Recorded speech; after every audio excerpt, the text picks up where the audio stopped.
Hey folks, Nathan here. We are starting up a new segment here of this playlist. That is Wave 1 of the Star Wars Armada expansions.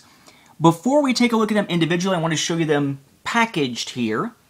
You have your Nebulon B frigate, the Rebel Fighter Squadrons expansion pack, your Assault Frigate Mark II for the Rebels, the Gladiator class Star Destroyer for the Imperials, the Victory class Star Destroyer for the Imperials.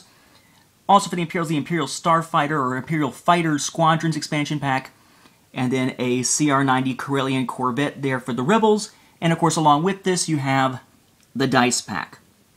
A preface here, this is actually a pretty large wave of first expansions. With Imperial Assault, we got a wave of expansions, but the first wave was basically just miniatures to go with all those tokens that we got for certain characters like Han Solo, Chewbacca, and such back in the core game. So it's all stuff we could play with already, just giving us miniatures and some new gaming materials to go with it. And of course there was a dice pack.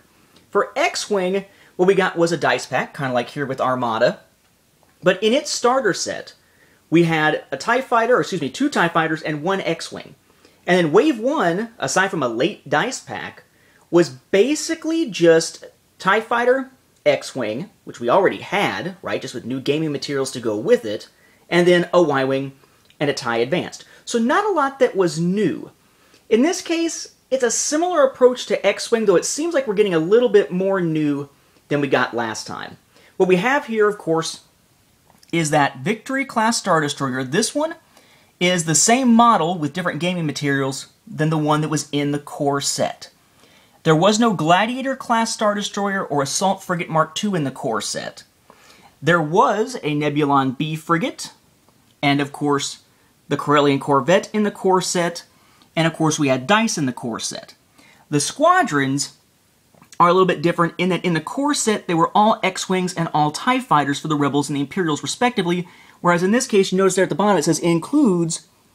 We have our symbols there for A-Wing, B-Wing, X-Wing, Y-Wing. And we have our symbols here for the different variants on the TIE models from Sinar Fleet Systems and such. So we basically have just a little bit more here in terms of new stuff than we got back with X-Wing. However, the sizes are significantly larger here. We didn't have ships this size for quite a while in X-Wing, certainly not in Wave 1. Now we do, because they're a part of the way Armada was set up from the get-go. So expect this to be a more expensive Wave 1 than we are used to, but I think you'll find that it's a pretty solid first wave for Armada. We'll begin our reviews in the next video.